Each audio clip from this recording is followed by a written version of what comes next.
to the Hump. For those of you that are familiar with the Humm Daddies and Heat Check and Zakariah, he is having internet issues and he will join momentarily. But for now, I will get you started with this as we will every Wednesday at 9 a.m. Sorry for the 5-minute delay. But here we go. Welcome to the Hump. Do you want to party? That is the question I'm asking you right now. Do you actually want to party? Because I'm looking around and I'm not seeing a lot of people that want to party.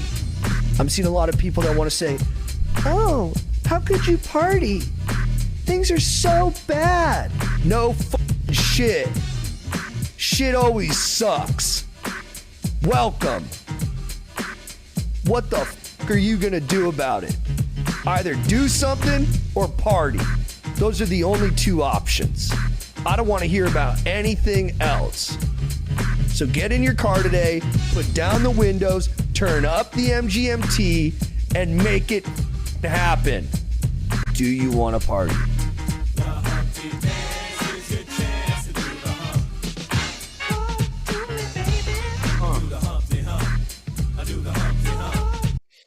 All right, welcome to the show, guys. So my name is Jake Lucas. For all you Zakariah fans out there, he is joining momentarily. He has had some serious issues with internet. If you guys keep up with Heat Check and the Humm Daddies, so this is our brand new Wednesday morning show. It's going to be Zach and myself, and we're going to talk Niners. Who's that guy right there? Looks like one of my heroes, Dwight Clark. We're going to talk Gigantes, Los Gigantes. Who is that fella right yonder? That's Madison Bumgarner, number 40, a hero of mine. So we're going to talk Giants ball. We're going to talk Klay Thompson and Steph Curry and the Warriors. We're going to talk San Jose Sharks. And, of course, just national sports news, NFL, MLB, NBA. I almost put my Knicks jersey on. I got a David Lee Knicks jersey. I almost wore it to the show today. But I'm a Humm daddy. I'm taking the kids to school. I got a 4-year-old girl, 2-year-old boy, getting them dressed, feeding them, rushing them out the door, and just trying to get back and able to make this morning show happen starting at 9 a.m. And look who we have, man of the hour.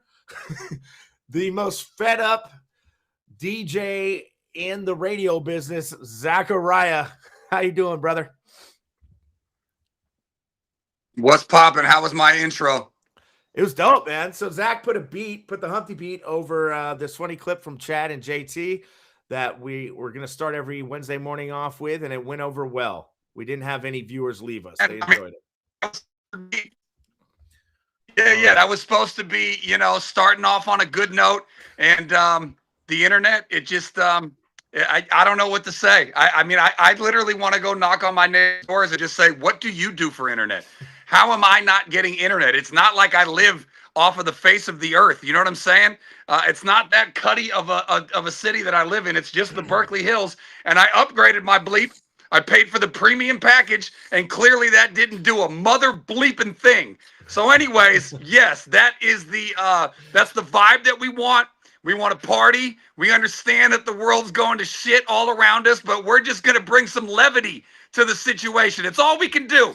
People are dying around us, all sorts of wars and shit. Everybody's at each other's throats. We're here to party. So that was the question. That's right. The message. Jake sent that to me on IG, and I'm like, that's going to be the intro to the show. And yes, we're going to be doing this every Wednesday. So it is the Hump Day theme. Of course, Shock Tupac also in the beginning of that video, because he was one of Shock G's dancers.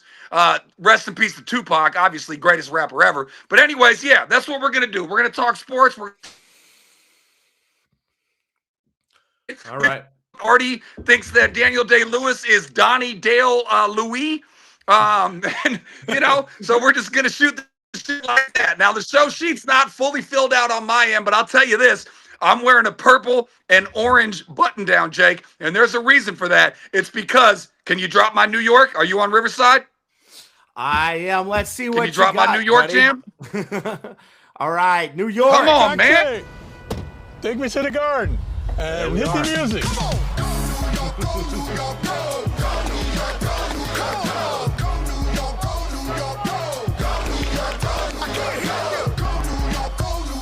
Yeah!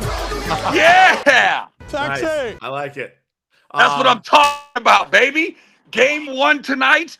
I don't know if we didn't get into predictions and who's rooting for who, right? I am certainly, obviously, going all New York. The Spurs broke my heart. Many a Nash, Amari, Stoudemire, Marion, Sean Marion squads, Joe Johnson. God, we were stacked. Barbosa, Boris Diaw. Oh, man. Anyways, so I hate the Spurs, even though I think they're a very likable team. And I never really saw myself rooting for a New York squad, even though I do like the Mets. But anyway, do you have who you're rooting for? Did we do all that last time or no? Yeah, we touched on it. I want you, so you're coming in audio wise pretty good, but then at points it's turning into Moon Man, Mars Man. So maybe you want to get yourself out into the middle of the street or go in the backyard or wherever the internet is. It's exactly best. Wherever the hell the internet works. Maybe take a walk down the block, give us the views of the Berkeley Hills. Like, do something creative. Have some fun with this, Zach. Yeah, I can do why that. Not? Yeah, take a walk down Euclid. Give us a nice tour of Euclid Avenue. I don't know better, but I can do that. Let's see. Okay, I'm hearing you. We got a nice smiling Zach frame. You see those pearly whites, beautiful face, 5 o'clock shadow turning into a beard, slicked back hair. Oh, there's a new frame. Here we have a still of Zach. It looks like there might be a street light. There we go. We're hearing you. Okay. There we go. We're seeing some motion. We're seeing some walking. Very nice. Okay. Okay. I can hear you nicely. Yeah. Get my steps in. Getting my steps in, dog. There we go. I love this. This is what we need to do whenever we have an internet crisis, which has been a lot of the time. So I'm gonna recommend Sonic for you, Zach. So the next step is you're gonna call the people at Sonic. You're going to say, hey, guys, this whatever the BS I have now, Verizon I think you have, is just absolute trash. AT&T is not much better. Xfinity might be slightly better. But you're going to have to go to Sonic. You're going to have to get that fiber internet, Zakariah, and that's going to treat you well. So just while you're getting a nice few steps in and you're starting to look better, you're starting to sound better, I want to give a nice shout out to I got bars now. There you go. I want Don Peralta to say hi to Don Peralta, say hi to Rags. I got bars now. I might. Yeah, you're sounding good. Dommy! What up, Rago? Ragarino. Look at this. My neighbors are probably calling cops on me, but that's fine. Just keep walking towards wherever you can imagine the best internet connection will be. And this is one hell of a start to a new show, and I'm loving it. Honestly, this couldn't have gone any better for the scenery of Berkeley. Hey, I'm in Berkeley as well. And so here's the thing, Jake. Yeah. We got to be different. That's right. We got to be different. You know what I'm saying? So, you're not going to get any more different than this. You know what I mean? So did you do prediction and who you're rooting for? Because it's about that time, game 1 tonight. I'm about as pumped as this, and this is going to sound really pathetic, Jay. It would be like a Giants fan being like, I'm more pumped for like rooting against the Dodgers since the last time the Giants won the World Series. I'm more pumped for this finals than I have been since the Suns played the Bucks in like 2022 or whatever. But anyways, who you got and who you're rooting for? So we touched on it briefly during Heat Check. The way I fell in love with the modern day Timberwolves a few years back is kind of how I was starting to feel about these Spurs. But to your point, how the Spurs have been somewhat of an evil empire during our lifetime and just winning constantly. And they owned the Warriors. I don't think the Warriors had a win at the Spurs for like 20 years. It was an insane streak. And, I've always been fond of the Knicks. Latrell Sprewell Knicks were one of my favorite teams. David Lee on the Knicks was a lot of fun. And, the Ewing Knicks were a lot of fun too. I like the Ewing and Starks Knicks. So I'm definitely rooting for the Knicks. However, I think it's going to be a really hard fought battle to get there for the Knicks. I'm thinking Knicks in 7 is what I got. I don't know if you feel the same way. I know you're rooting for the Knicks, but yeah, I'm going to go with Knicks in 7. I like a big series from Hart. I think Brunson's going to kind of get taken out for a good part of it, and they're going to have to adjust. I like Cat to have a hot game or two, drain a shitload of threes, and go off for like 40 in 1 or 2 games. So I'm thinking Knicks in 7. It's going to be a hard-fought series. We'll see what happens. Let's hear what you think in a more detailed manner, because I know you like the Knicks. Yeah, man, I think ultimately, and I don't know, this is one of those things where I don't know if I'm giving my analysis based on my heart or my mind. That's oftentimes, like, when you're talking about sports as much as we do, it's hard to decipher whether or not you're actually thinking with your mind or your heart. I know this, the Spurs have the best player, not only in the series, but probably on the planet. So that always kind of gives me a little pause in terms of picking against the best player in the series. I'm a little confused as to who's going to guard him. Cat seems like he'd probably be a little too slow for him. OG, I think, is probably the best matchup, and I think Hart's going to factor in there a little bit, but Hart's so much shorter than him. But ultimately what I think, and hopefully this is not just my heart saying it, it's my mind. I think it's going to be Knicks in 6, because I think what's going to happen is the Knicks will split in San Antonio. So it'll be 1-1 going back to New York. I think the Knicks take 2 at home. So they're up 3-1. They probably deal with the game 5 from Wemby to make it 3-2. And then I think they close it out at home game 6. That's kind of what, I mean, the Knicks are just playing such good ball. But again, and I wish, I swear to God, I'm going to get Sonic to sponsor our show so that I can get proper internet. But anyways, what I wanted to get was the audio. Whatever, we can just talk it out. People don't want to hear other people anyway. They want to hear us. But Draymond was basically shitting on the East, like he was like, yeah, the Knicks made the finals, but it's the East. And then he was like, something, but it's the East. Something, but it's the East. I mean, he basically went Tupac on that shit. Like, fuck the East Coast, So, like, it's hard for me to tell how good of ball the Knicks are playing. And I do think, ironically enough, with our boy Art, shout out, he's supposed to be joining us. Hopefully he does every once in a while on these Wednesdays. But the Hawks, the reason why I say funny is because Art's a huge Jonathan Kuminga fan, and we make jokes about that all the time. But the Hawks are the only team to beat the Knicks in the playoffs. They were up 2-1 on them, and Coach Mike Brown made a point that what they were doing to them made him have to strategically change their offense. And then ever since then, obviously, they swept the Sixers, and then they swept the Cavs. So it's hard for me to gauge how good of a brand of ball the Knicks are playing if the East is as shitty as Draymond was kind of alluding to. And obviously in the West, the Thunder, champions, right? So the Spurs had to go through a gauntlet to get where they've gotten. So I'm not really sure, but my gut says it's the Knicks' time. The Spurs are, and they talked a lot about that when they won the West, that like, oh, we're ahead of schedule. We don't want to hear that shit. Like, we're here. And I hear that, but you still are ahead of schedule. So I think it's the Knicks' time. I think the Knicks take it in 6. Okay, I mean, I like that. I agree that I think the Knicks aren't soft. That the East is not as good of a conference as the West. That's clear. That doesn't mean the guys who dominated the East are any worse for it. I mean, they made a clown show out of the East because they're that good. So I think the Knicks definitely take on the Spurs. The trouble for me is the Spurs are a really strong defensive team, and their depth. They have so many two-way guys. It's nauseating as a Warriors fan how many stud two-way players they have, 1 through 8, 1 through 9 even. So they're gonna take out Jalen for part of it. They're gonna D his ass up. Like Castle's gonna be on him. They're gonna find a way to double him. And it's up to the Knicks to hit open shots. So that's why I think you're gonna get some. I mean, do you put Wemby out on the perimeter if Cat's on the perimeter?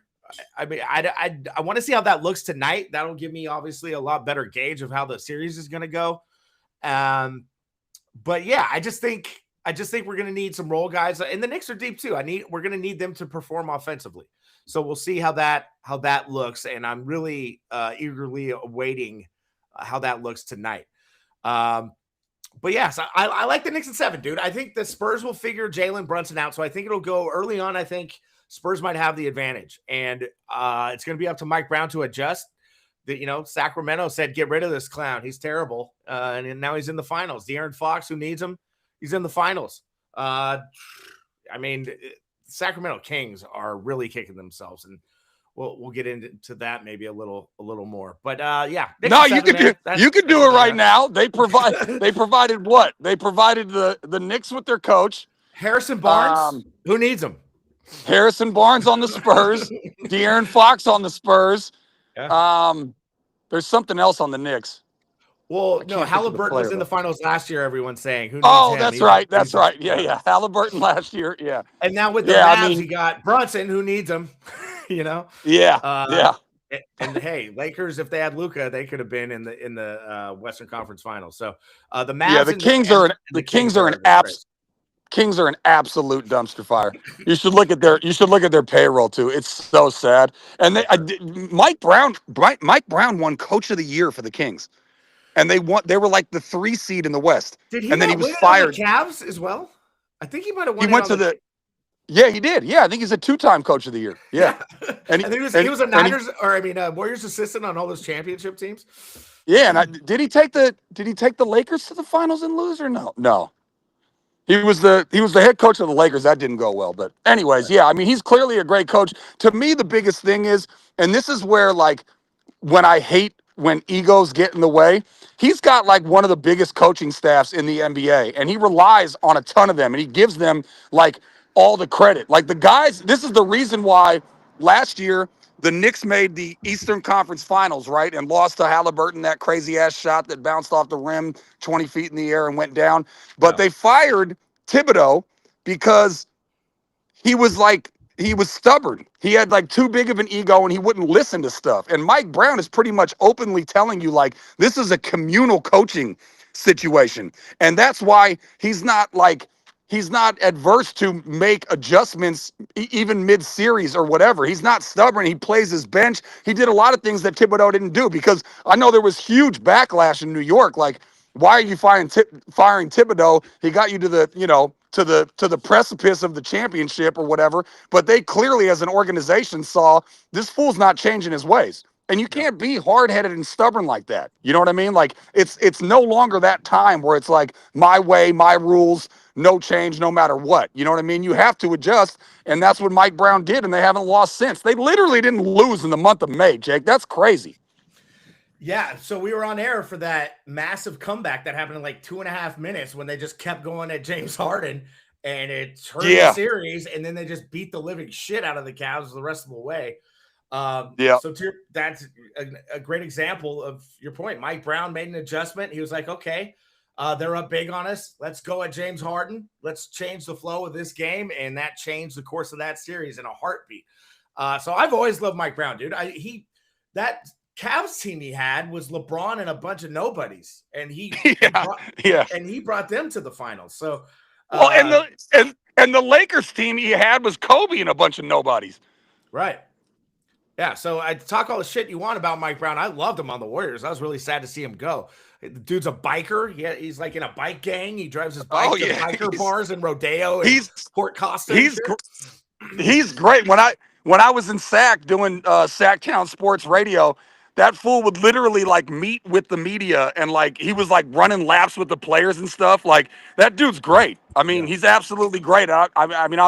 I mean, that makes me even more wanting to pull for him. But, yeah, he was a huge assistant. I mean, as much as an assistant coach can be huge, I'm sure Steve Kerr would give him a ton of credit for, that 4. I think he was a part of all 4, wasn't he? Yeah, I believe so. Yeah. So, anyways, it'll be interesting to see. Yeah, I still don't really know what they're going to do with Wemby. Wemby's got, like, one of those tough choices where he's proven that he's pretty wet from behind the arc, but then if he's missing, he'll get crushed for not going down low. They'll be like, dude, you're 7'6", get your ass in the post, right. But he's also shown that he's wet from 3. So I don't know exactly. I think they're just going to, honestly, I think OG will be the main dude on him, but I think that they're going to throw a bunch of different looks at him. I hear what you're saying on Brunson. They'll probably do their best to shut them down. And I do agree with you. And it does kind of make you sick if you're, well, I'm a Suns fan, you're a Warriors fan. If you're pretty much a fan of any other team, looking at the Spurs roster, like, 1 through 12 or whatever, it's ridiculous how many players you wish were on your team. Like, you're not supposed to want the 8th, 9th, 10th, 11th guy on another person's team. But, like, a lot of teams would take those guys. So I think that they are deeper, but I think the Knicks are better in terms of the quality at the top. So what I'm saying is, like, 1 through 7, I think the talent level is higher with the Knicks. 1 through 12, I think overall the talent level is higher with the Spurs. But, ultimately, I think it's going to come down to, look, the Spurs are young and hungry, and they don't give a bleep if you think that they're ahead of schedule or whatever. But it just feels more like it's the Knicks' time. Like I said, hashtag revenge for 1999 when the Spurs beat the Knicks. And I believe, was that a strike shortened season? Where they started on Christmas or whatever? I think it was Robinson's only title, Tim Duncan's first title. I believe it was a strike shortened season. But anyways, these two teams met in the finals in 1999. So I just feel like it's revenge time. It's the Knicks' time. Wemby might have like the next 7 titles or whatever, but I'm hoping the Knicks can prevail. But I'm looking forward to it, man. I'm telling you, I haven't had like the goosebumps or the blood flowing or whatever you want to call it. Obviously, since my Suns were up 2-0 in the finals against the Bucks. Oh boy. Yeah. Tough memories. I'm pumped for this. I'm pumped for this finals. And San Antonio is going to be going crazy. And there was some hilarious audio clips that I wanted to get, which hopefully we have all this shit ironed out by next week. I've been saying that for about 6 months now, but there's some great audio clips of Mike Brown he's like, yeah, I know a bunch of Buddhist monks or whatever. And they were like, oh, say word? And they were like, he's like, yeah, but Wemby actually met with them. And so I'm just going to give him the monks. And then I don't know if you've been watching the San Antonio home games, but they show pictures of nuns in the crowd. Yep. So the Spurs have the Buddhists and the Christians on lock. So what do our Knicks have? God's with them. What do our Knicks have? Do we have the Jewish community? Do we have the Muslim community? We got both. We got Mom Donnie. Okay. We got Rappaport. Okay. All right. We got both sides of the spectrum. Okay. All right.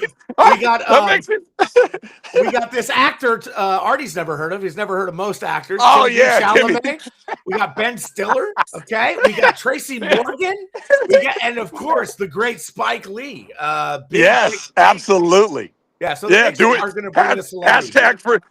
As Art said, hashtag do it for Spike. Yeah, I think he said that again today somewhere in the comments. So let's take Let's take a quick pause, catch a breath. I want to update everybody what's going on. We got Zakariah on the streets, our man on the street.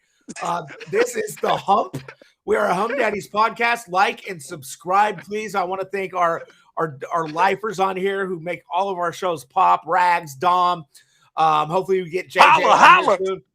Yeah. I think Danny's probably working, so hopefully he can grab some of this at work, take a quick look. And I just want to get into, before we move on, just the Spurs. It's going to be tough rooting against the Spurs because I want to go back to what you're saying, how deep they are. Keldon Johnson was the 6th man of the goddamn My favorite, year. By the way. By far my favorite. He's getting 12 minutes a game on this team. Like they're guys who are hot are that good and they're doing that much better than even Keldon Johnson. So Castle has just been an absolute revelation these playoffs. Vassell was one of the best fantasy players, but 3 years ago, Vassell was like the stud of the Spurs. Now he's like the 6th best player. Harper has been unbelievable.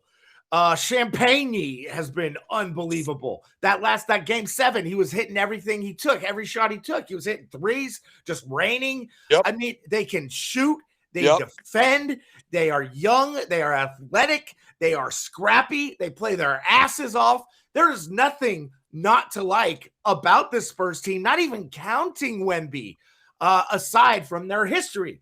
So it's going to be really hard to root against them for me. But since I mean, my mom. Not for me. Yeah. Fuck those guys. My mom's from New York. I've always had, an affinity for the Knicks my whole life. That's been kind of one of the Eastern teams I've been into. Paul Pierce kind of took it to the Celtics for me for a while, but I'm out of that since he's retired. So I'm going to be able to root for the Knicks, but I just want to give props to that Spurs team because what they've built there is so fun to watch. They're so likable. They play the game the right way. They're not floppers. I mean, that team is fucking awesome, quite honestly. I know. I just to the depths of my core, and as a hooper, first team all league junior college, standout. You know what I'm saying? Shout out to Contra Costa College for anybody out there. Don't feel bad about taking the JC route. That landed me at Cal Berkeley. Anyways, as a hooper, I love the team, Jake. I love. I think I made this analogy. It's like if you liked a Dodgers team, like I can't fight the knowledge.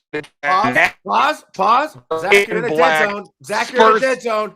Zach, you're in a dead zone. Let's go back to where it was firing off. You're great about 3 minutes ago, bud. Let's turn around. Let's get back to where you were. Let's get some more steps in. All right. And so for Rags was saying, look at those beautiful blue skies.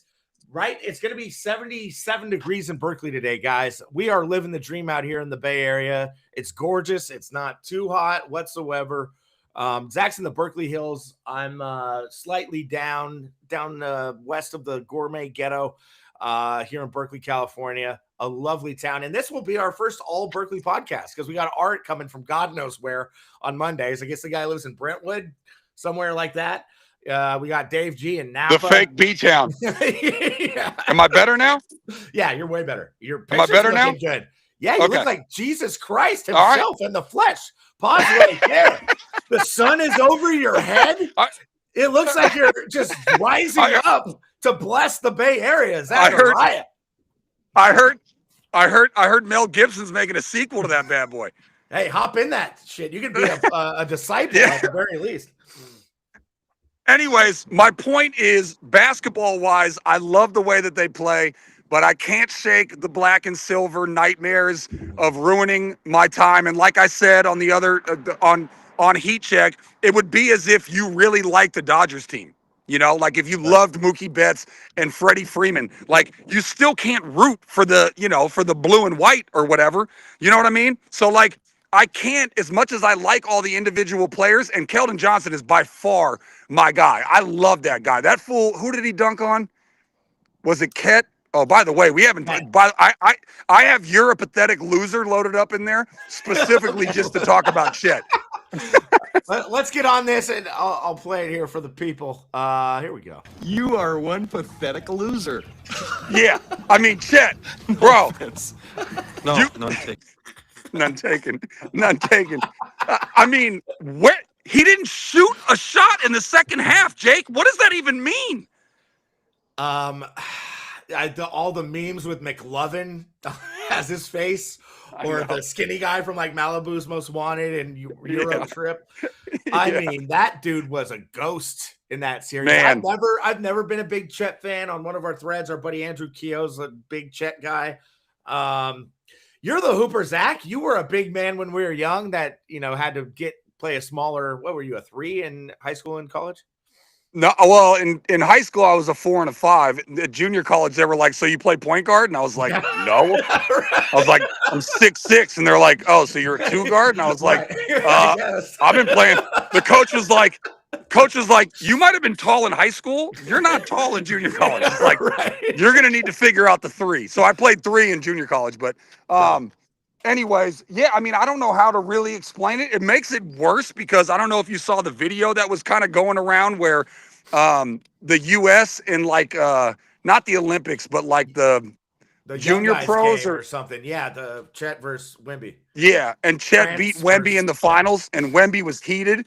And then they had some back and forth like during the season where they clearly don't like each other, which also makes me like the Spurs because Wemby's a little bit of a gangster. He was a hoe for not meeting with the press after they lost game 5. Yeah, 5. Yep. You got to meet with the media no matter what. That's your job. You get paid too much money to not meet with the media. But he's a gangster. He's the one that made the All-Star game fun, whatever weird format they had. He was the one that made that shit competitive. He's hyper competitive, and I love him for it.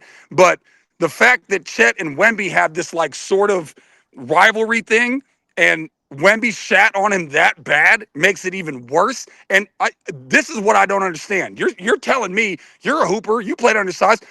Both Wemby and Chet are skinny. It's not like one of them is Shaq. You know what I'm saying? Yeah. How you don't take a shot in the second half? Okay, let me tell you a quick little story about me playing hoop in high school. Yeah. I was at Kennedy, and we were doing really good in league. We went on the road. I took... let me not exaggerate. It was a minimum of 8 3-pointers and missed all 8 in the first half. Okay? So Coach Manson at halftime comes up to me. Keep in mind, I'm the 4 and the 5. I should not be pulling threes. Pulled 8 of them, missed all 8 of them. Guy looked me dead in the face and said, if you take another 3-pointer, you're not playing the rest of the game. Guess what I did on the first possession of the second half? Pulled a 3, hit it. Oh my God. Guy looked at me. Guy looked at me and almost yanked me. Next possession, pulled a 3, hit it. The guy said, I swear to God, if you keep doing this, I'm going to take you out. I knew he wasn't going to take me out if I kept hitting him. I ended up going 7 of 8 in the second half from 3, and we won the game. My point is, there would never in any scenario, this was a scenario in which I was told by the coach, if you do this, you're coming out of the game, and I still did it. How do you not take a field goal attempt in the second half? Like, what is his explanation going to be for that? I don't know, man. His rebound numbers were way down, too. I don't know what the hell he was doing. He was completely ineffective. He was totally taken out of the game. And I get, like, he's got the MVP, the back-to-back MVP on his team. You do have to kind of defer when you have situations where you've got a bunch of other great players. But, I mean, Jay Will was out or at least hobbled when he – yeah, J-Dub. Yeah, J-Dub. When he did play, he was hobbled. So it's like, you got a max contract, bro. You're the second in line. If they're bottling up SGA, I don't understand for the life of me. Like, when do you think the last time, or do you think it ever happened, that Kobe Bryant or Michael Jordan did not have a field goal attempt in the second half? Do you think that's ever happened? Well, Kobe notoriously did that because. Well, he did that shit on purpose against the Suns. Right. Yeah. Well, that was a bleep you to the GM of the Lakers. Like, I need help. That's not the way that he played. But yeah, I hear you. Yeah, he did that as a Kobe being an asshole move. 100%. But yeah. But no, that doesn't make any sense. I mean, that's only when guys pout they do that. When you're trying to win a playoff series, I don't know what the hell was going on. Game 7? Know what that is? It's just choking. It's just like Ben Simmons type shit. He has Ben Simmons mentality. So, and I hate to be like insensitive here because this is going to come off as insensitive. So I apologize in advance for what I'm about to say. Okay. But to me, it's a little bit of a representation of the times. And like, you and I grew up, I think when we were like 18 or 19 is when like the cell phone came out, but we were mostly pagers in high school. There wasn't a ton of social media. We had Nokias. Yeah, the internet came out when we were like 10 or whatever, but like we didn't have the social media presence and addiction that there is now. And I think it's really softened the country and the people, but like there's just no way. And I don't know if you can directly attribute it to social media or the internet or whatever, but it's hard for like the fact that I know for a fact that Jordan didn't take an attempt. Damn it. I mean, for sure not. First of all, he didn't even have to play game 7s because he won in 6, but like him not taking a shot attempt in the second half is unbelievably ridiculous. And I know Chet is not Jordan. I'm not trying to equate the two, but he's as important to that team as like Pippen. I bet you Pippen never had a second half where he didn't take an attempt. Yeah, unless there was, what was that famous thing where they didn't give him the last shot, they gave it to yeah, but that doesn't. But hang on. No, I got you. I know. Yeah. I get your point. That was when he got pissed because they gave it to Tony Kukoc and he sat on the bench and Kukoc ended up hitting it. That was totally different. I'm talking about like, I'm talking Yeah. about not shooting in the second half. I get And you. I mean, part of me almost wants to blame the coach in that scenario. I would draw up a play during a timeout, and I'd be like, no matter what happens, Chet's taking a shot here. I mean, that's where you miss a guy like Billy Donovan, man. Like I think Yeah. he could have been. He might have lit a fire under that OKC team's ass. They didn't have any juice at the end of the series. You need someone to Yeah. light him up. Yeah. And yeah, so I'm worried Chet's going to become the next Ben Simmons. Like, did this just scar his whole career? He's getting trashed all over. Damn, I didn't go that far. You want to take it that far? Do you remember when Ben Simmons was a heralded Yes, player? I know. That was Lost his mind. Yeah, I know. They were calling. I think there's a clip of Colin Cowherd where he's like, "LeBron, your time is over. It's Ben Simmons' time." Like there was a time where there was a time where they were talking about Ben Simmons like he was like a mini LeBron and he was going to take over the new league. face to the NBA. Yeah. And then he couldn't take a 2-foot layup. Guy, literally, there's a shot of him going up for a wide open layup, and then he passes the ball. It's like literally like a mind bleep. You know what I mean? Yeah, there's I don't think practice it's. footage I don't think of it's. him shooting, trying to work on his mid range. He missed like 15, 20 in a row. So bad. I don't think Chet is that far gone. I might be wrong. I mean, that's a really bad showing, and I don't know really how you come back from that. But I watched that stupid ass puff piece on like the behind the scenes of the Thunder winning it all last year. By the way, keep in mind the Pacers took them to 7, so the Thunder are not like some world beaters. I do think it's going to be. Hallie tore his goddamn Achilles. So Yeah, I mean, and he was like 4. He was 4 for 4 when he did it too. That guy was on fire. He was pulling from like half court. Yeah, I was pulling for the Pacers in that. I do think it's going to be light the beam. Way to get rid of Halliburton as well. Good job. Yeah, I think poor Sacramento. I do think it's going to be Spurs Thunder for a long time in terms of the Western Conference Finals. I stand by that take, but you have to remember the Thunder were not like complete world beaters. And I think honestly what changed that whole series is that for the first 4 or 5 games, they were pretty much calling everything on SGA. And then games 6 and 7, I watched 6 in Santa Barbara and then 7 up here. They let them play. And once you like let them play and you're guarding SGA with aggressiveness, then, it makes their whole offense kind of come to shambles because no longer do other people have to like sag off of their players to worry about him driving or pulling up or whatever. If they're just letting them play straight up one-on-one, that's why the Spurs won, in my opinion. And I hate to point to the refs in terms of what the outcomes of series are, let alone games. But I mean, it's the truth. If you watch 6 and 7 and then you watch 5, 4, 3, 2, 1, like you'll see a huge difference in the way that the refs officiated the game. So I don't think that's going to come much into play in this series. This is going to be way more mano-y-mano in terms of the Knicks and the Spurs. SGA has that, whatever, foul baiting or whatever they called him. Foul. What is it? Foul sergeant? Foul baiting. Foul. No, but there's a name for him. There's a nickname for him.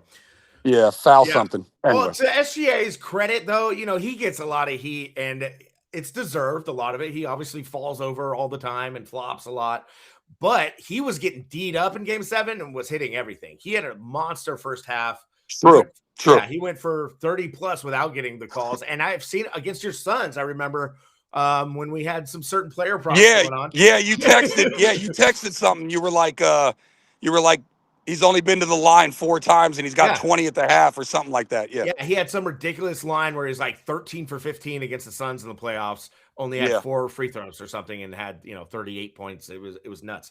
SGA has talent. SGA wants to win. I hate when he gets grouped in with James Harden. He is not James Harden. He is a lot better than James Harden, a lot more of a winner than James Harden, but it's still annoying as hell to see him hit the ground every time he takes a shot. No doubt about it. But yeah, so somebody sent a tweet. Just gonna say somebody sent a tweet, and they sent like the percentage times of hitting the floor, and it was like when they were fouled, when they weren't fouled, and his numbers are high. I mean, like real high. I should have took a snapshot of it, but he falls like I don't know, like 43% of the time when he is fouled, and like 20% of the time even when he's not fouled. So, I mean,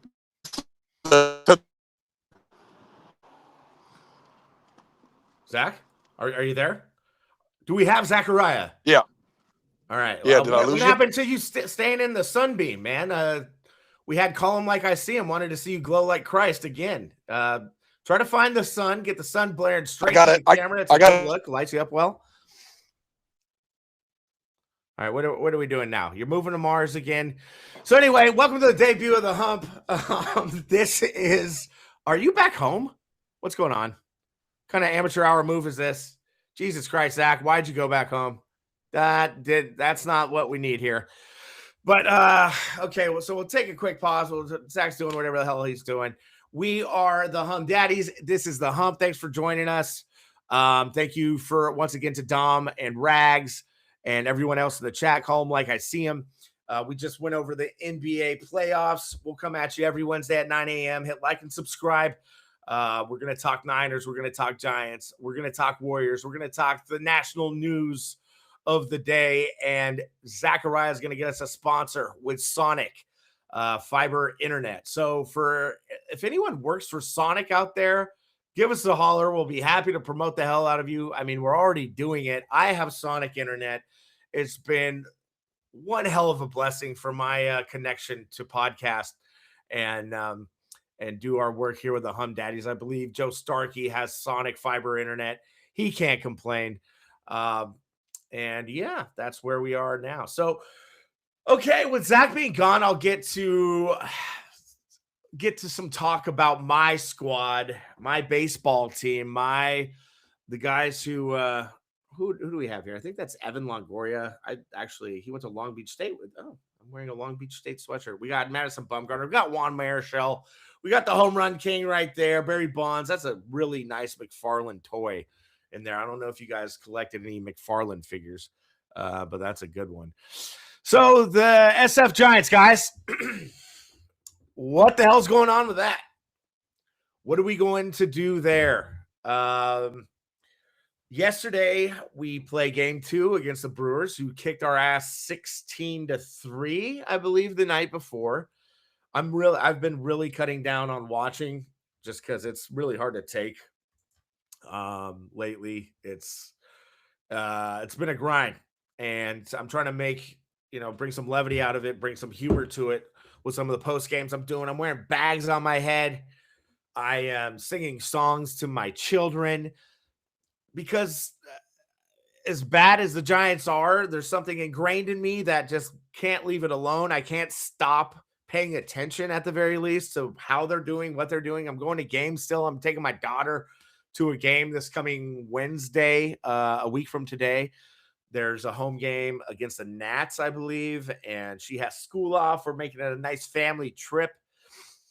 And I got very highly discounted tickets in the club section to where a fellow father who we're going with has seasons. But regardless, it's a grind, man. And to see the stats Hank Schulman sent out today about the Giants since the Bailey trade, it's just more and more. All these stats we're seeing, all the reflecting we're doing on all these trades that have ended up horribly thus far in the Buster Posey era. It's enough to make a man vomit and throw up and get sick. And last night, you see towards the end of the game, you get Eldridge pinch hitting. He has a base knock. You get Susak, who works out a really nice AB, works the count and shortens up and goes with the ball and hits it to right field he goes with the pitch. He knows how to hit, base knock. And you see these young guys performing well. And then it just makes you wonder, why in the hell is Matt Chapman playing every single game, getting every single AB in his position in the order that day, that game? What are you doing? Bryce Eldridge did not start last night, so Matt Chapman could start.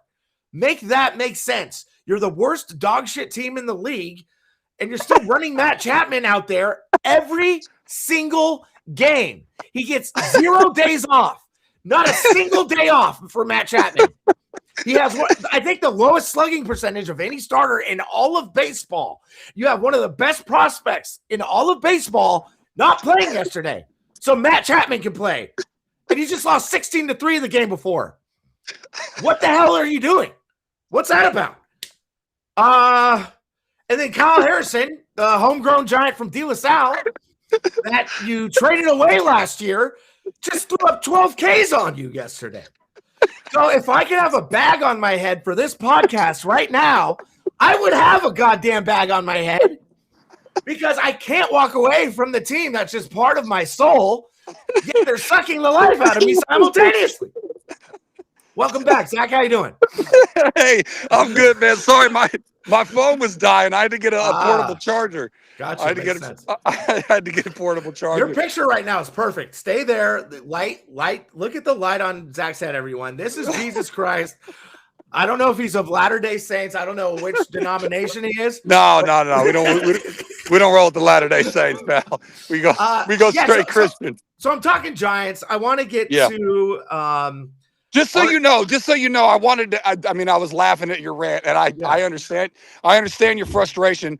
I do believe Chapman sat the first day Eldridge came up. That was the choice of who they were going to sit for when he came up. So, I don't know really what how's that been working out. That he didn't sit again. Well, I think they're kind of between a rock and a hard place. I don't mean to make like a Bay Area comparison here, but isn't it kind of like Klay Thompson a little bit? Just in terms of trying to fit. They eventually just had Klay riding the bench to start. So they did sort of make that tough decision. And then obviously he left for the Mavericks the year after that. But aren't they kind of in that spot where they gave Chappie a contract? Chappie's got his history that I know you and Art shit on, but he's got a pretty decorated, good history. So it's like, what do you do there? Somebody made a hilarious, hopefully Joey Flannery's not watching, comparison to having like a reverse DH where, Chappie could play third but not hit. Obviously, his hitting has been abysmal this year, but isn't that kind of the situation that they're in, Jake? It's like, how do you justify sitting a guy that you gave such a fat contract to? Not that the contract is that fat, but fat enough to not sit. You know what I mean? To me, it's not. You can sit him. What's the point of playing the guy when you're? What are they now? Fucking 15 games under 500. Who knows? They get blown out now every game. His ABs are. He hit his second. But is the season over? Hang on, real quick. Sorry to interrupt. Is the season over? Like, have you given up on 2026? Absolutely. Are you kidding me? They're bringing the farm up, but it doesn't make sense if you keep running these guys out every single day. Yeah. And you know me. Okay. I love my chipmunk. Go ahead. Okay. We're barely into June, so let's pretend like it's still May. The baseball season starts in April.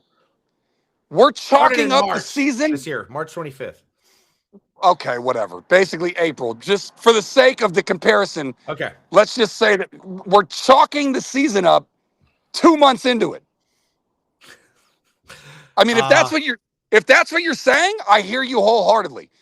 That means fire sale everybody. Well, I don't know about everybody, but fire sale the pieces where it makes sense if you get a good deal. And then, play all your youngsters. Okay, so you've brought up Kennedy lately. Don't really know who that is. You have Bryce Eldridge. You have Susac. They brought up Barracoto a couple days ago. You brought up Cox a couple days ago. You have Gilbert up there. Yeah. So you've started to bring up your farm, dude. They're up. They've already kind of thrown in the towel, dude. It's happening. Well, what is that? Okay. All right. Man, that's so, I would love to get to my A's at some point. I realize that they broke a lot of people's hearts and moved to Sacramento. Shout out to Joey Starkey, whose Cubs got their fucking asses whooped. Not really. It was 2-1, but lost to my precious, I'll just call them California A's, although they won't be that when they go to Vegas. I'll just call them the United States A's. Anyways, the USA's. Yeah, the USA's. USA. Yeah, that's clean. That could be a shirt.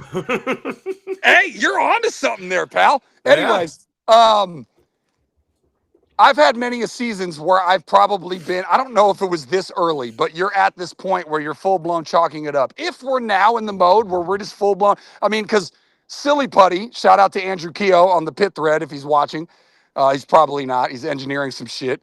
But he's like, is there any hot prospects for the draft? And I'm like, you realize, and this was in May. And I was like, you realize how depressing that is that you're talking about this in May. But if you are at that point, to your point, I would say number one, absolutely. Play all the young guys. I mean, Chapman can play half the week. He doesn't have to play every game. If here's the thing though, Jake, I don't think that they've chalked it up. And then my bigger question to you, and you can address that first part, but my bigger question to you is what does this mean for Tony V? If you've chalked this entire season up, are you running Tony V back next year and hoping that things are different to start the season? Yeah, I think you do run him back and see what he can do. The reason you would hire a guy like Tony V in the first place is to guide a bunch It's for of youngsters? Yeah. And they just brought up they're bringing up their whole farm right now. Yeah. So there's no way they're serious about winning this season. They're 15 games under 500. They have the worst run differential in baseball, if not 30th or 29th. Their bullpen is just now completely decimated, and they're becoming one of the worst bullpens in baseball after starting off as one of the best.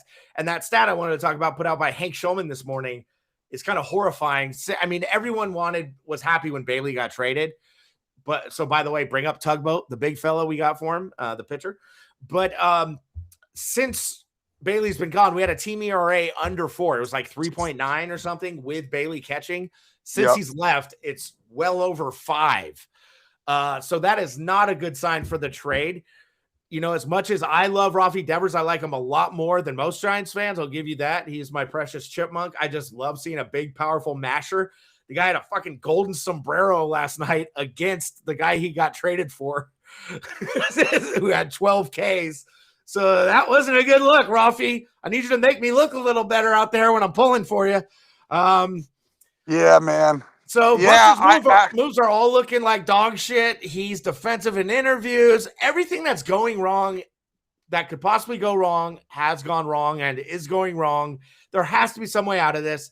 Hopefully bringing up the youth will lift us out of this, but there's going to be some dark days here. And if they're going to be dark days, at least bring some value to the viewing experience for fans. Fans want to see the young guys play.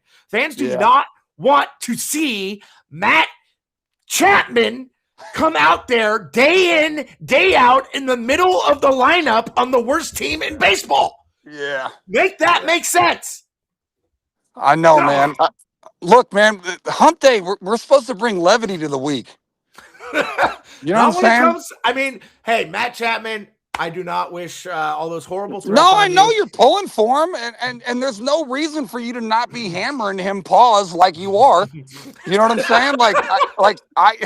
I get it, but I mean, you've painted such a dark picture. Like the last episode of Heat Check, shout out every Monday, 8 to 10. Check it out. Follow everything Humm Daddy's related. Looking forward to the soccer preview. I really am, though. I'm going to full-blown watch that because I will be educated. Get Dragos and Orsini's. Dragos and Danny love themselves some football. Yeah, and you can hammer those. That way, me and Zach as degenerates will know what to do when it comes time for the book. 100%. By the way, shout out to my Las Vegas Kings last night. Big W, plus 250. Holla at your boy. Who the hell are the Las Vegas Kings? Oh, you mean the Knights? Oh, sorry. Yeah, Las Vegas Knights. So shows you how much I know about like hockey. Independent League Baseball or something. That's a flag on me. The Knights. Sorry, man. There's so many Vegas teams: Aces, Knights, fucking Kings, whatever. The USA's. Yeah, USA's. I'm telling you, that shit. And I think there's an insurance company called USA. America's team, the USA's. Exactly. That's a brand right there. That's a bar. Anyways, I guess the picture that you painted was so down and out for Bay Area sports, and you're not wrong. Like I'm still optimistic about the Giants, and they're not even my squad.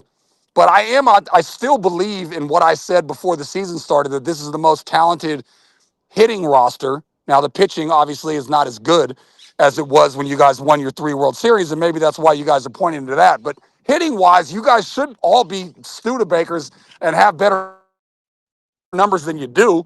I'm optimistic. I mean, semi in general about the Warriors because I still don't know what it looks like when you have Curry and Butler, and Horford's going to come back for another year.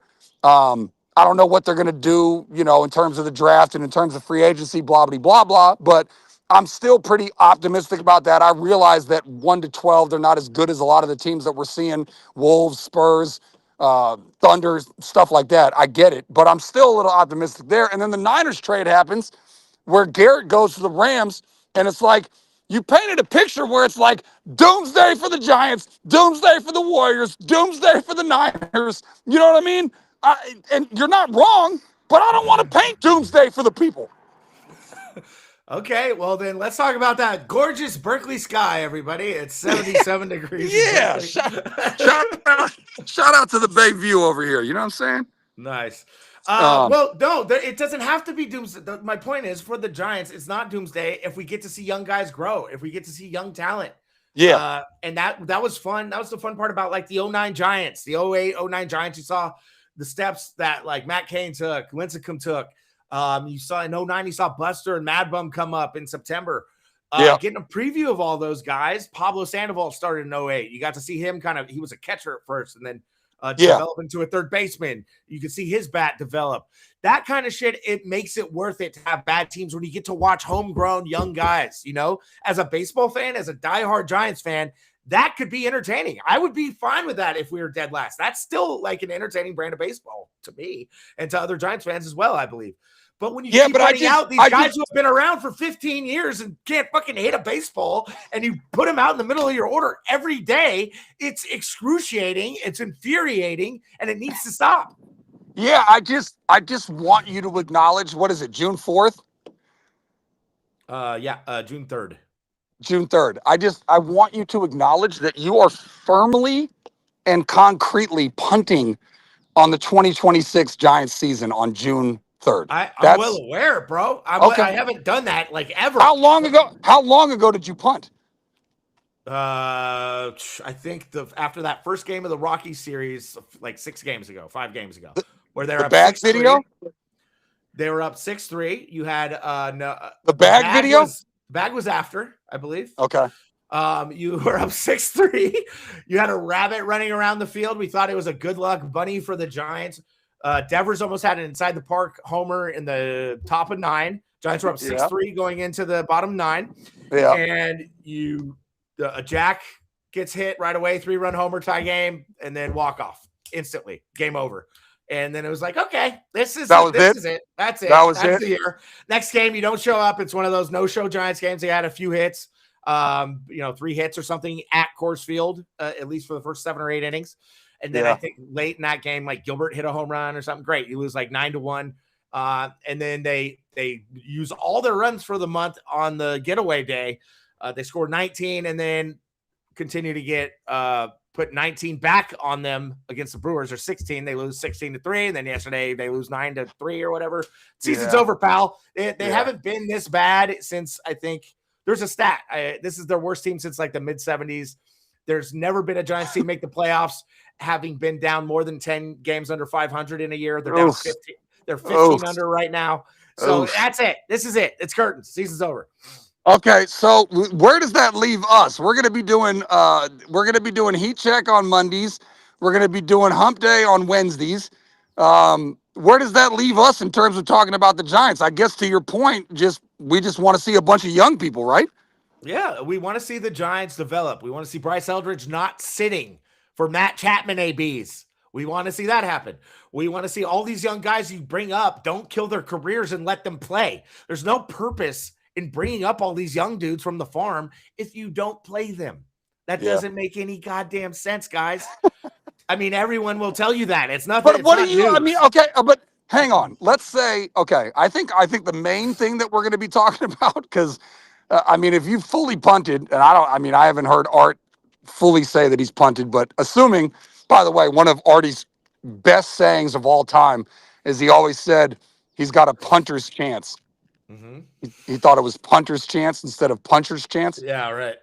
It's one of my favorite Artie idiisms. I got like a million of them, so I'm not judging. Shout out, pleased as punch, Zakariah. Pleased as punch. I like that. Yeah, pleased as punch. Thrilled to the gills. Anyways, we're going to be talking trade deadline. So if you're saying, and I'm not disagreeing with you, that Eldridge should be playing over Chapman and the young guys should be playing over the older guys that are not producing, I'm with you on all that. Yeah. But what are you doing for their trade value? Let's say that there's a team that's in wild card contention, and they want like a Chapman. You got to see him playing and producing, right? So you got to play him in order to trade him. You can't just have him on the bench. Does it look like he's going to produce? The guy has a 330 slugging percentage back. Well, that's a separate conversation. But yes, assuming that he rights the ship and then gives another team hope that trading for him would make a difference for their team, he's got to play. Yes. So this is where I can tell you the answer to that. You can let Adames and Devers play. I would be heartbroken to see Devers leave, but I get it. It's a huge contract. He's going to get older. People aren't happy with him. I'm happy with him. If you don't really know baseball if you don't think Rafi Devers is a good presence in your lineup. Sorry. Agreed. Willie Adames has gotten better offensively. He's looking a lot better lately. He's looking a lot better than Chapman did. So I like, give some guys leeway, sure. But now it's been to the point with Matt Chapman. He's had, almost. You think he's just toast? You think he's toast? I think his career. You don't think he's ever going to get better? No, he's not going to be a power hitter ever again. He looks like such a worse version of his old self at the plate.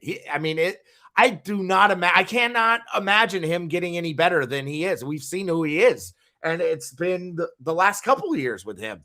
So I don't see where running him out every day is going to increase his trade value. If anything, it'll make it worse. Just say, hey, you got a good glove here. We'll eat half the contract. Take him. Because, there's – Guy said playing him will make his trade value worse. Man. Yeah. I know that we – Those stats are going to go down and down and down. Offensively, his power numbers are going to go down, down, down, down.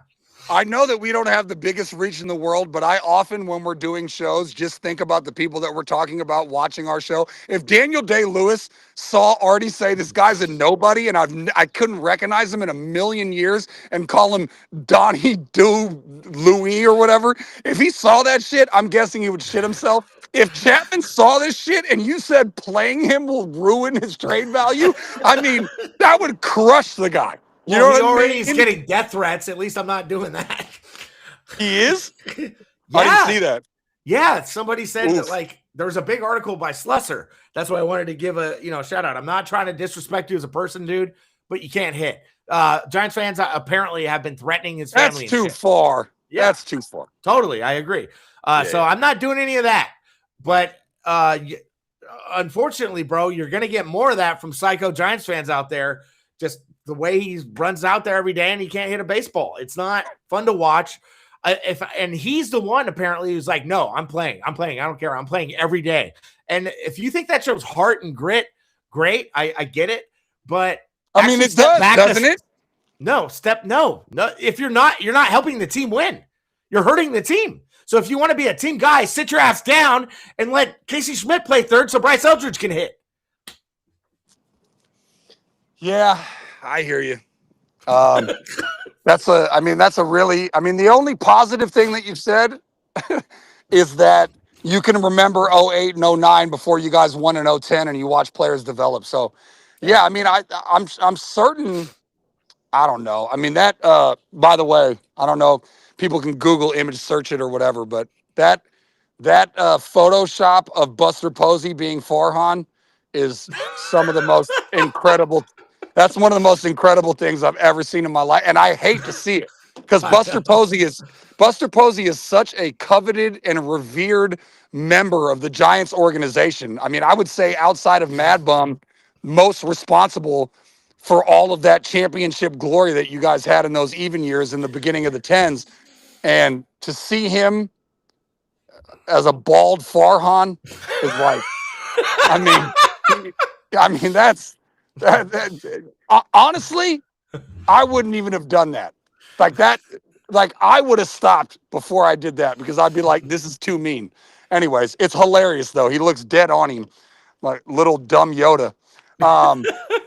anyways, I mean, there's got to be communication between the owner and Buster and Tony V, right? In terms of communicating when they're going to get to the point that you're at. I don't think that they've chalked it. And we should put it on the poll.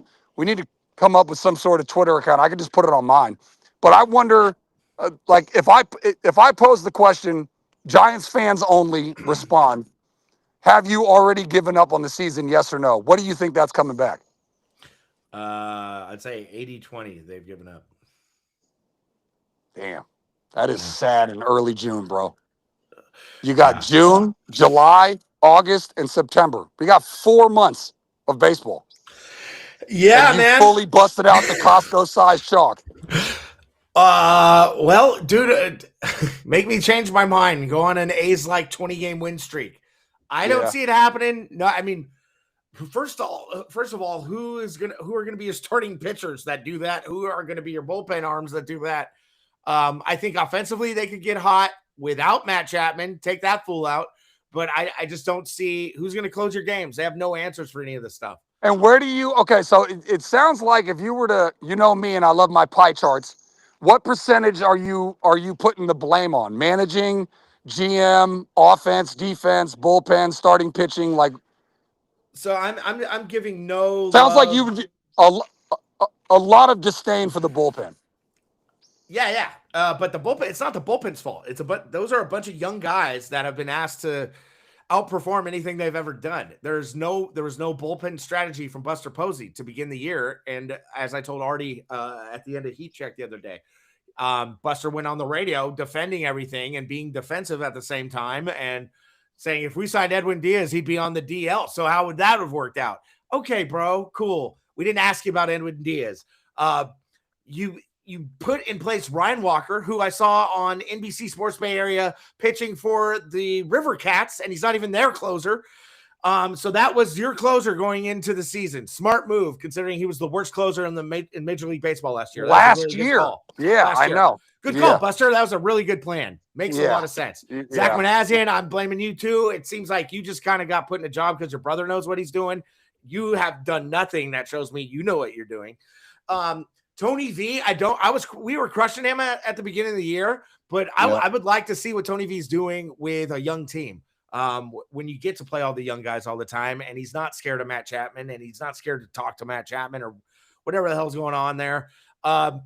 So if you have a young team that Tony V can help shape, similar to how he did college baseball, because he was one of the best college baseball coaches, I think, of all time, honestly. Yeah, took Tennessee to the title. Yeah, his winning percentage is ridiculous. Yeah, and he kind of changed the game of college baseball from I'm not a huge college baseball guy, but except for Long Beach State, Dirtbags, go Dirtbags, Troy Tulowitzki, Evan Longoria, Jared Weaver, John Bowker, Cesar Ramos. But anyway, I think Tony V there could be something there if he's shaping the future of all the young guys we have. And apparently we have a good farm system. So don't ruin all the young guys. Don't bring them all up at once. If you're going to keep playing Matt Chapman, Adames, and Devers every single day of the goddamn week, then don't bring up all the young guys to ride pine. What's that going to do? That makes no sense to me at all. But if you bring guys up, play them, and Tony V can help shape them. And I do blame Tony V for the way he's managed the bullpen. He lets guys hang out there for, full innings, just getting 8 runs put up on them, ruining their ERAs for the season. That's not the way you build guys' confidence, Tony. So maybe step up to the plate on that one and have some balls and yank guys and say it's for your own good. So there's enough blame to go around to everybody. And I think in general, if we're doing anything here on the Pioneer episode with, once again, Zakariah having terrible internet of Hump Day or the Hump. The plea is, play the young guys. I mean, I've also hold on, Zach, quick pause. I've gotten a text that says I'm going like up and down, moving in slow motion.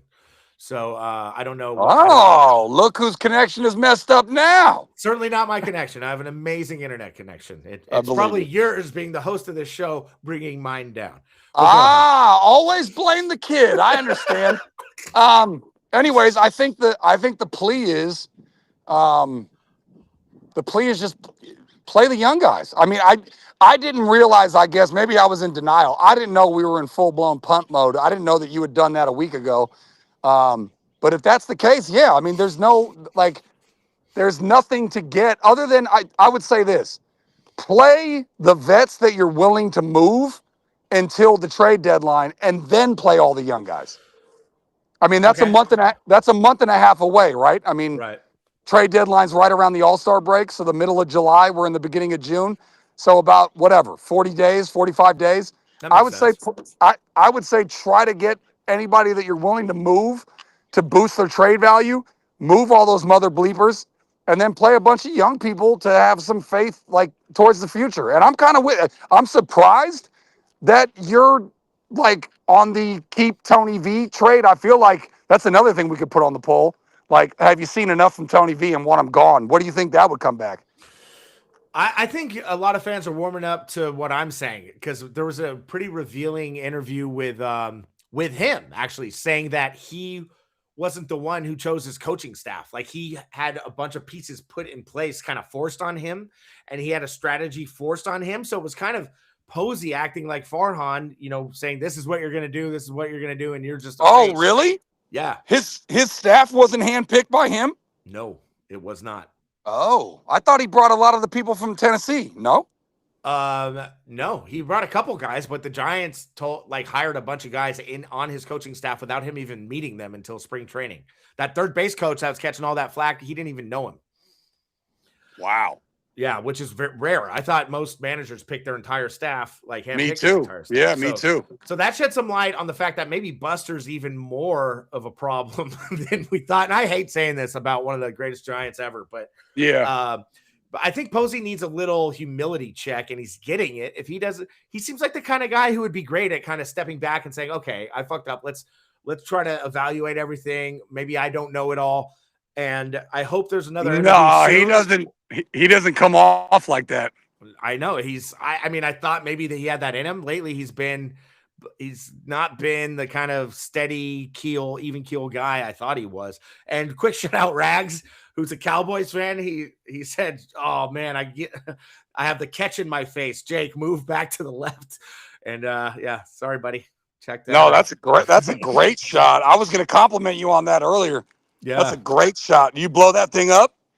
That's a poster my wife ordered for me for here. I usually block it, but I felt like letting it shine today. I want absolutely. That shit looks glorious. There you go. That's probably I mean, it's literally called The Play. Is that the most famous play? And the catch. What's funny is that it was the play is the play. The what? That's the catch. The play is the Cal game, Cal Stanford. Oh, gotcha. Yeah, the catch. Yeah. Well, it's called the catch. Anyways, it's funny because it wasn't the Super Bowl, so it wasn't the John Taylor touchdown to beat the Broncos. No, this was the 81 NFC Championship game. Yeah, against the Cowboys. I remember. Big Artie. Shout out to Art, who should have joined us but didn't. His dad was the best, and he had a thick Persian accent, and he was always saying, I think he was at that game, or he was at a bar watching the game, one of the two. But he was just like, the defensive line, they were all over him. He had nowhere to go. He was just, because some people say that he threw it away. You know that, right? I've heard that. Yeah. Yeah. I don't think so when you watch it. I think he probably thought it was a hope and a prayer. But I do think he was throwing it in that general direction. I don't think he was like trying to throw it out of the end zone. No, anyways, I think that was a play they practiced a lot. Like him and Dwight practiced throwing it to kind of that spot, and having Dwight jump up and catch it. Oh, really?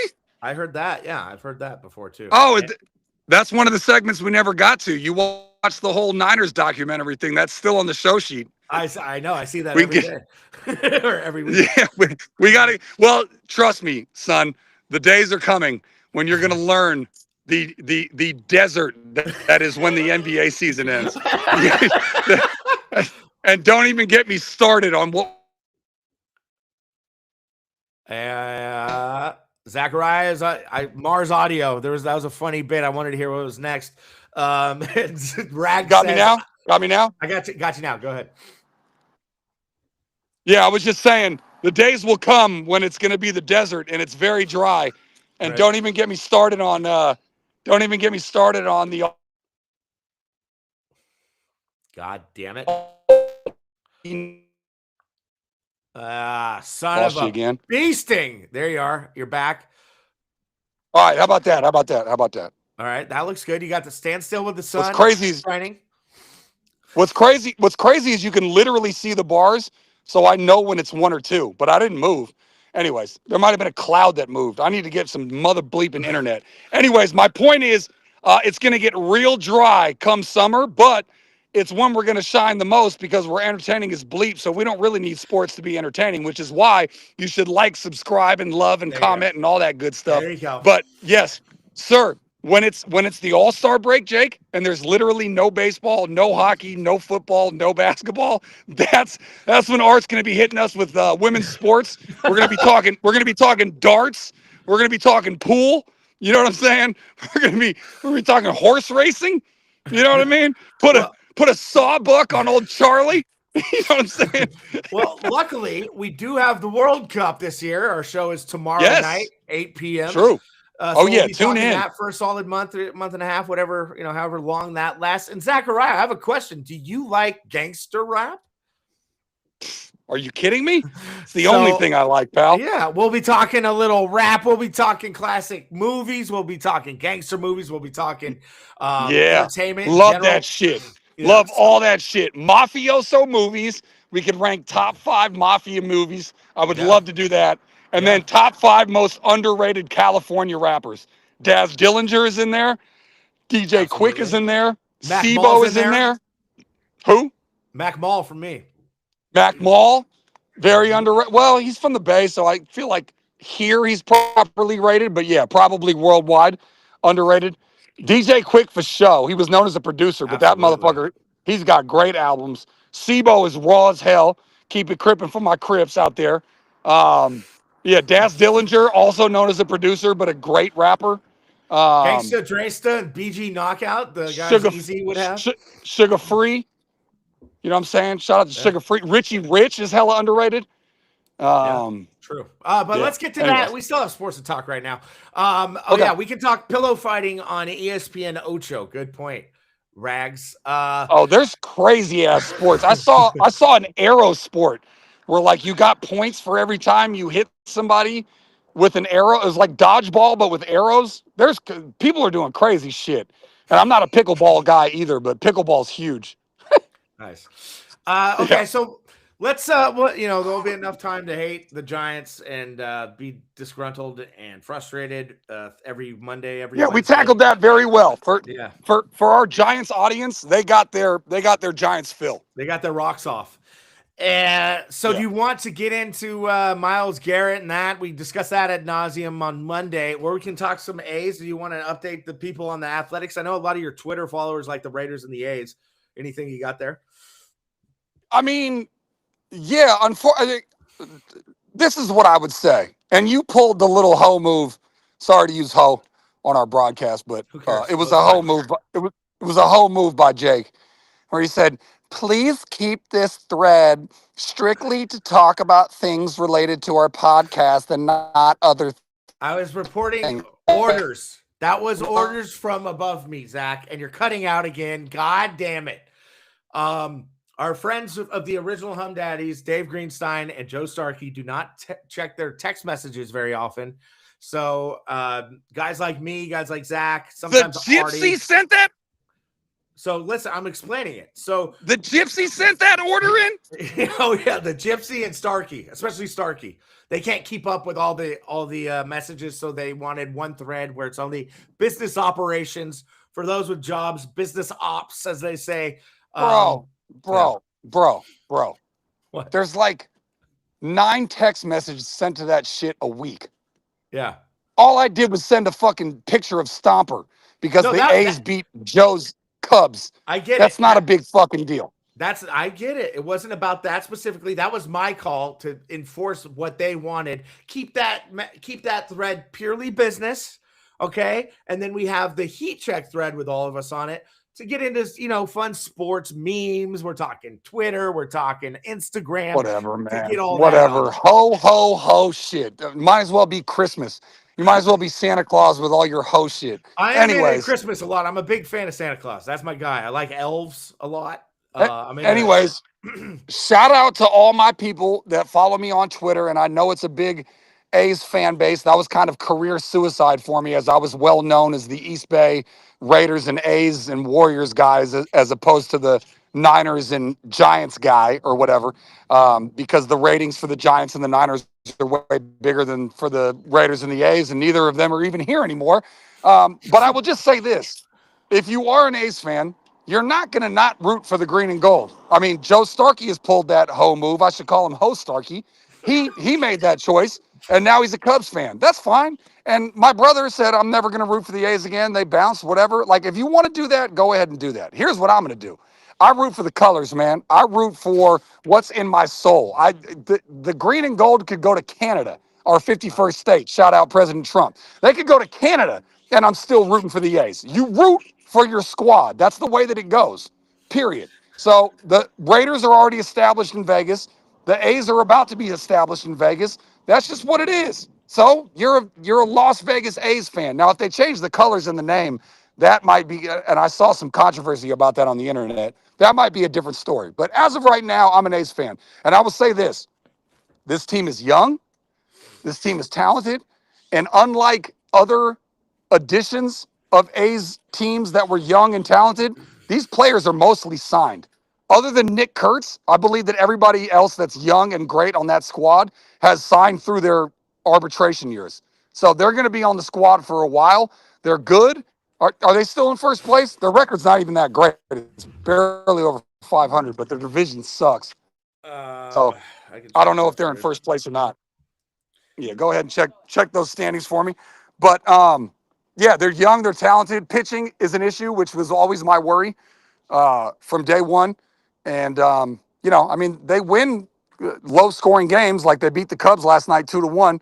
That's when the whole stomper meme went out, and Jake had to pull the hoe move. Yeah, they're young, they're great, and there should be a lot of excitement around them. I hope that they make maybe a couple of moves at the deadline to get to read what they're falling off drastically. They're in third place now. They're 29-31. Oof. Under Oof. 500. How many out of first though? Can't be that many. They've lost 3 of their last 10. Let's see the standings here. How many out of first? They are now. We're looking at the AL West. They're 3 out of first. Not bad. That's pretty bad.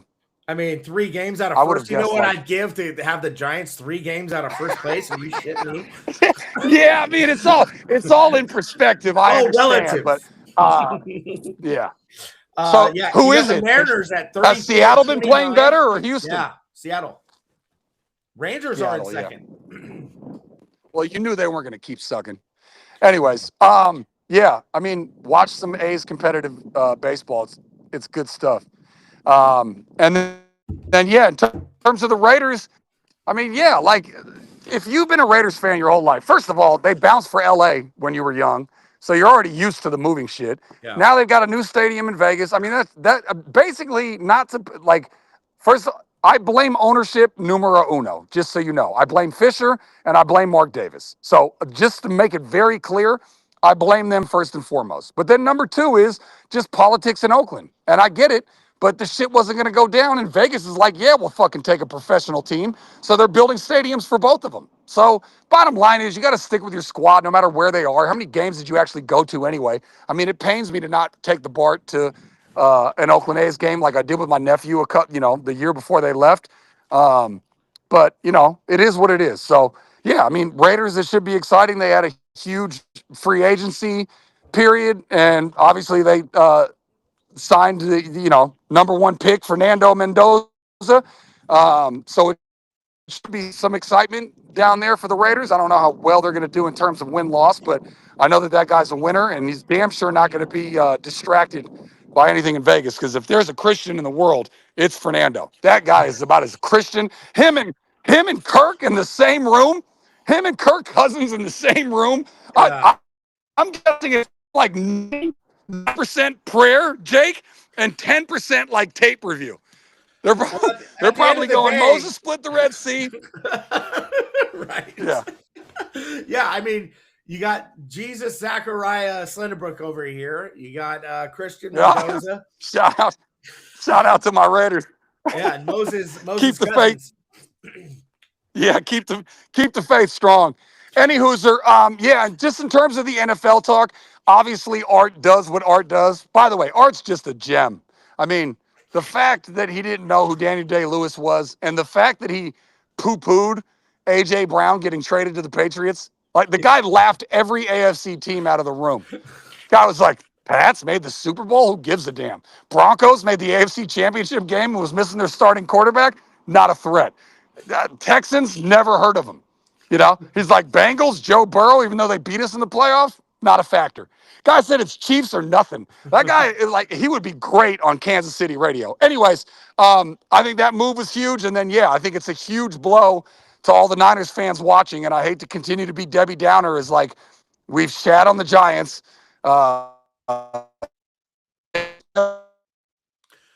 And he's on Mars. Let's find a nice spot for you, Zakariah. Let's get you back in that sunlight. Let's get the audio beaming. Nope, still Moon Man, still on Mars. Guys, now's the chance. Hit like and subscribe to the Humm Daddy's YouTube channel. Sonic Internet is coming for Zakariah. Just another shout out. Rags, Hercules Dan, Don Peralta. All the Rags that support us and help us out on every show. We appreciate you guys a ton. All the Giants diehards that tuned in for the vitriol I have and it's coming out of love. I wouldn't be talking about the Giants like that if I didn't love them. Zach, you back? I'm here, Pippin. There you go. I'm here. Sounded beautiful. Yeah. I see sunlight. I'm seeing a blur, but blurs happen. And as long as that beautiful voice, that nice deep, those pipes, those yeah, very white I'm here. pipes Yeah. I mean, just to finish my rant, it's hard not to be depressed about Myles Garrett going to the Rams. It feels very Sam Darnold-esque. It feels like very much like an all-in move. I'm with you on, did the men ring the Cavs? I mean, the Cavs, the Browns phone to see if they could have made a move for him. I mean, the Niners are in all-in mode, right? I mean, you got Bosa, you got CMC, you got your franchise quarterback in Purdy. You know, you didn't trade, but signed Mike Evans. Like, the Niners are in all-in mode, and that was an all-in move, and they didn't make the all-in move. So you've got to be disgruntled. I mean, as Art said very cavalierly, good luck in Australia, but it's true. I mean, like, in what game of the Niners playing the Rams would you have the Niners favored? I wouldn't have them favored at home or on the road, even though they did beat them. Did they beat them on the road or at home, Jake? I forget. Anyway, it was that crazy-ass Thursday night game. At L.A. with Matt Jones QBing and Kendrick Bourne going ham. Yeah, and that crazy-ass Kyle Williams fumble. Or Kyrie Williams fumble. Yeah, that Alf, I think it was Collins got it, stripped him or something. Also, shout out to Jakari. The goal line. Jakari. Go ahead. Where's Zach? Oh, nothing. I'm just saying, like, yeah, I mean, it's not a very good feeling being a Niners fan right now when you have the defending Super Bowl champions that beat the other team in your division, and those two teams are in your division. I mean, I'm not saying they're going to go 0-4 against them, but I certainly think that they're probably going to be underdogs in all 4 games. I don't even see the Niners being favorites at home against either the Seahawks or the Rams. Certainly not the Rams. Rams are all in. Yeah, well, the best shot we got is probably the Australia game, man. Like, let's hope the travel wears out the Rams more than the Niners, and maybe Australia comes out, Niners are a much bigger brand than the Rams, so maybe it's kind of home game-esque, and you get a bunch of Niners gear out there and a bunch of crazy Aussies chanting Niners chants like they would at a Aussie footy game or something. So you got to hope for some kind of magic in a bottle. And, Art always wishes people injuries. That's a horrible thing to do. But to Art's point, you never know if Myles Garrett is he's getting up there in or at least wear and tear. The guy's been played every game for a long number of years now. And he's played his ass off every game. He's a very likable guy. That Mason Rudolph thing, notwithstanding, although some people like that he beat the shit out of Mason Rudolph with his helmet. No, I don't want to take a dig at all or wish bad luck to Myles Garrett, but the NFL catches up with you and you do get injuries. So even though right now this is a huge blockbuster trade, you never know. He could miss a few weeks here and there, and then that's a chance to catch up to him in standings. It's the NFL season. You don't know what's going to happen. That's why it's kind of hard for me to take it seriously when people are saying, oh, this week's a win. This week's a win. Week 13, that's a win. Week 15, that's a win. Like, give me a break. You don't know what the hell is going to happen. There's so many injuries in the NFL that determine matchups and determine games that it is too hard to ignore when you check out the teams going into the season on paper. Yeah, I hear you, but I mean, it's not like you can't count it. I mean, I'm not a big schedule guy either, where like I look at the schedule and like pencil in wins or losses or whatever. Yeah. But you can't help but look at the schedule, and you can't help but look at the roster. And the bottom line is, are the Rams better or worse right now after the Myles Garrett trade? They're better. And yes, injuries could happen. Injuries could happen to anybody, young or old. I mean, look at Malik Neighbors, the stud wide receiver for the Giants. He tore his shit mid-year. I mean, it's not just age. You know what I mean? And so Nick Bosa's 26. I don't know. He's had 3 torn ACLs. 3. That's crazy. That's crazy, bro. That's crazy. And I'll say this also. Imagine how much differently we'd be talking right now if the Niners had gotten Garrett versus the Rams. Like, I guess that's my biggest point, is that if you're a Niners fan, you're dejected. And if you're a Rams fan, you couldn't be more excited. Because the bottom line is, if the Niners had traded for Garrett, we'd be shitting all over this podcast, talking about how juiced we are and all in, and that defensive line with Bosa and Garrett is going to be ridiculous. They're going to be able to, stop the Rams and the Seahawks or whatever. And no, it's not the case. We're talking about the Rams getting them. So you're right. Instead, we're running to excuses and what ifs and maybes and theoreticals. I get you. it's dark times over here in the Bay. It's just that Curry just signed a $400 million shoe deal with China. So good for Steph. Oh, yeah, I saw that. By the way, there was somebody, who was it? Was that on our chat where somebody was like, you got 3 titles out of the Giants, you got 4 titles out of the Warriors, nobody wants no, it was I was listening to a podcast. I think it was on a podcast, and he was talking about how Bay Area people need to shut the bleep up, and it was about the Giants. I'll get that audio. We can play that at a later time. Whose podcast was it? It was oh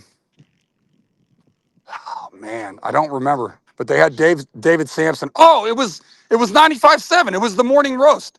Oh wow, your boys. Yeah, and they had David Sampson on, who I only know because of I listened to Dan Lebitard's show, which is based out of Miami, and he was the president. Anyways, they were talking Giants heavy and what they should do with Humm and blah, blah, blah, blah. And then he was like, didn't you guys get 3 championships in the early 2010s? He's like, you know how long people have to wait to get titles? And he's like, didn't you get 4 out of the Warriors? He's like, didn't the Niners make the Super Bowl twice? He was basically like, I don't want to hear bleep. Yeah, I mean, Damon Bruce had that argument with the Niners saying that if it was almost every other football fan base, you'd be happy, like, pleased as punch, as Zakariah would say about Kyle Shanahan's run with the Niners. But we're not every other fan base, dude. And I get it. Like, I'm content with the Warriors. That, to me, that was our lowest team by far for a number of years growing up. And the Warriors had no chance of winning shit. So the fact they went on some unbelievable, majestic, unthinkable run like they did, that allows them for the rest of my life, honestly, for them to suck. I don't care. The Warriors. So why? Hang on. Yeah. Why not the Giants? They gave you 3.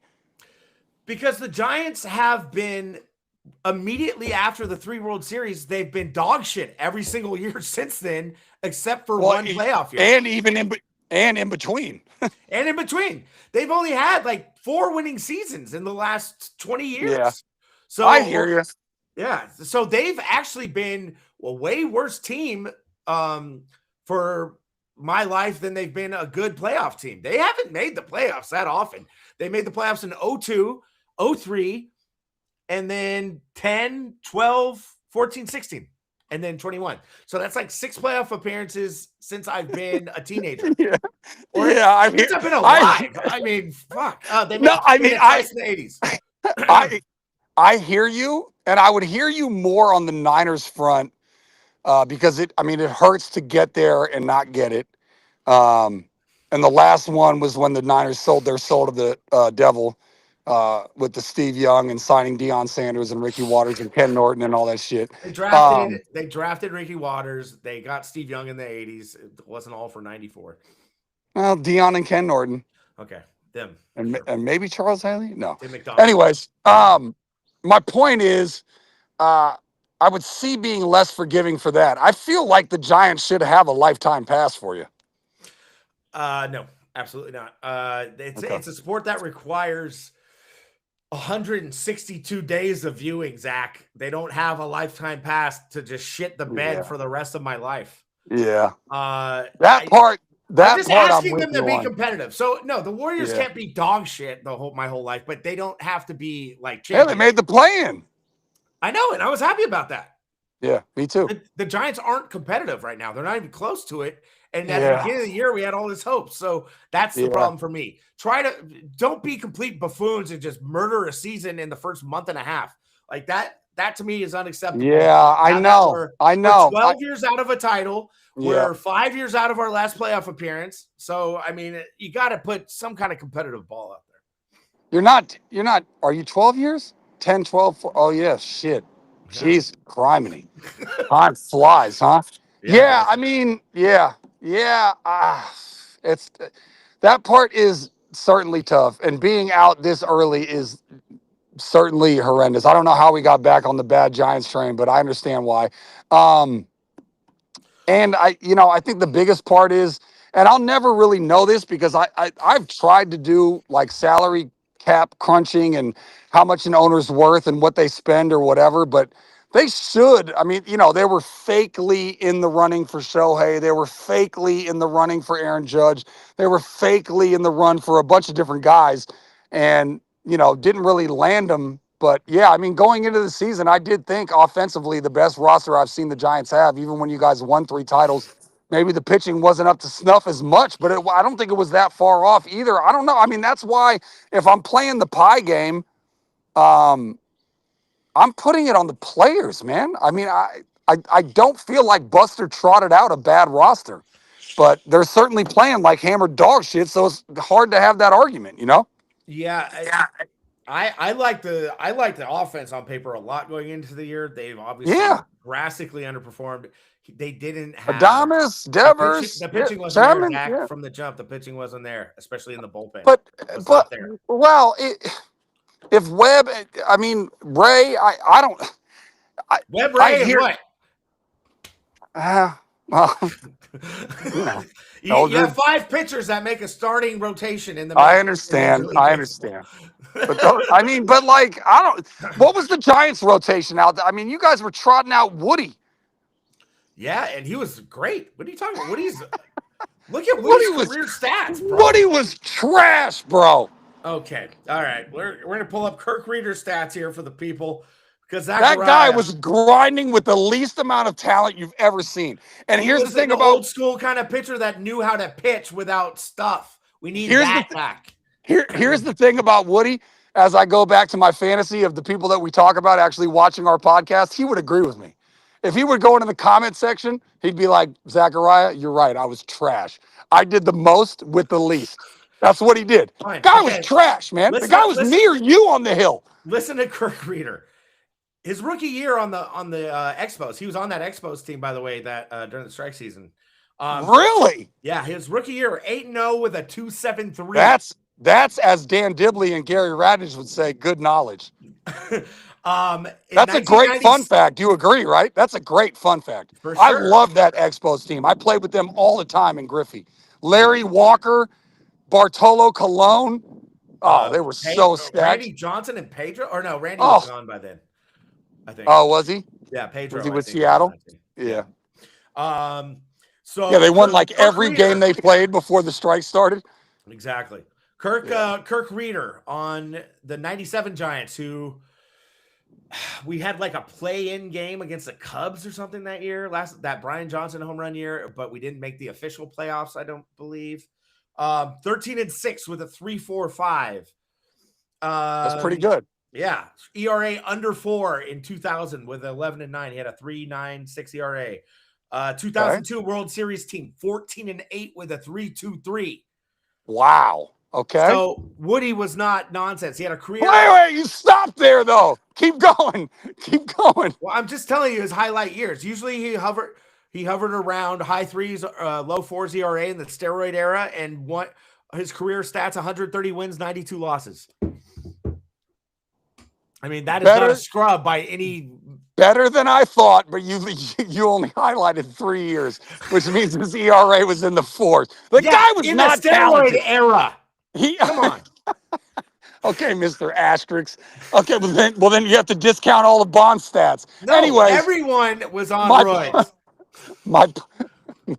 My point is, in terms of the current day Giants, I mean, yeah, you'd like to have grinders like that, but to what you said earlier, you basically just want to see a bunch of young guys now, which is fine. I just didn't realize we were punting on the season in early June. Well, realize it, fella, because it's happening. All right. Well, then we're going to talk a lot more A's. Dude, I mean, they're falling off a cliff right now, too. I know. They've looked really Baseball bad. is probably my favorite sport, and any relevance the Bay Area or, Bay Area adjacent teams have is completely gone already in June. Yeah, that's crazy. That's crazy. That's fun. But there isn't, if the Giants just get like remotely close to 500 and put a small winning streak together, fans like me who are diehards will be happy. That's all it takes.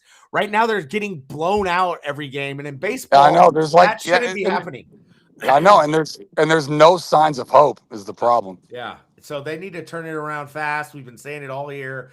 I mean, I was so excited that opening day against the Yankees. You had Barry Bonds on Netflix doing the pre and post, and I mean, just from the jump, they looked like shit. They scored 1 run in the first 3 games. I believe it was an MLB record. All on national TV, mind you. Yeah. So, it was bad. Brutal. That was real bad. Brutal. All right. Well, are the Dubs getting Giannis? Shit. I don't know. I mean, do you think there's any shot, or is that a pipe dream?